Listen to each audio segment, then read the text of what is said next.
Psylocke immediately sensed hostile intentions from the approaching figures and summoned her psychic powers to form a blade of light, ready to take them down. However, after just a few casual words from Apocalypse, she felt her abilities multiply exponentially, and the light blade in her hand became increasingly solid. Not only did she willingly pledge her allegiance to Apocalypse, but she also told him about Angel, who had once achieved 1,000 victories in underground fighting rings. To her surprise, the man appeared utterly broken and worthless. Seeing this, Apocalypse once again unleashed his powers, transforming Angel's damaged wings into indestructible steel blades with long-range attack capabilities.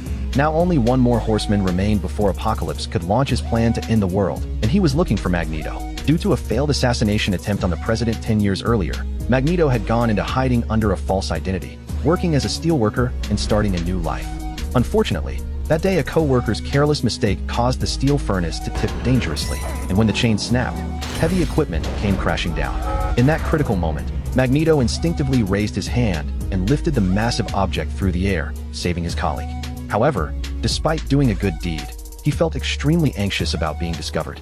For safety's sake, he rushed home and told his wife to pack their belongings so they could leave immediately. But when they searched the entire house, they couldn't find their young daughter anywhere. Suddenly, they heard commotion from the forest and discovered that their daughter had been detained by local police officers. To protect his young child, Magneto was willing to cooperate and submit to questioning.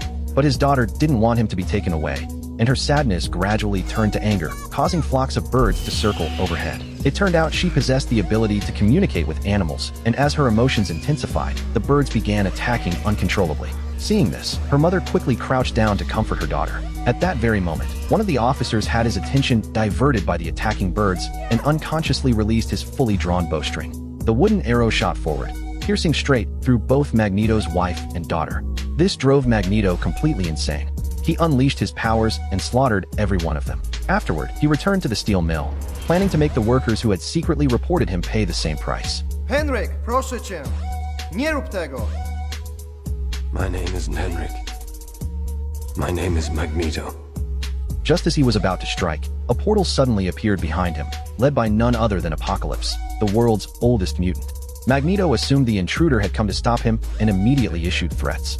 To his surprise, Apocalypse simply activated his powers and eliminated those ungrateful traitors for him. Then he approached Magneto and invited him to join his grand scheme.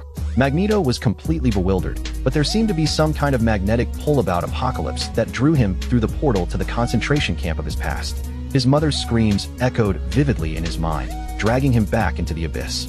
Seeing this, Apocalypse immediately made Magneto sense the metal buried deep beneath the earth. Only by embracing that darkness could he fully unleash his potential and gain the power to destroy the world. The traumatic experiences of his past came flooding back, filling Magneto with hatred for the civilization that humanity had built. The metal particles beneath the surface seemed to feel the man's rage and suddenly erupted skyward.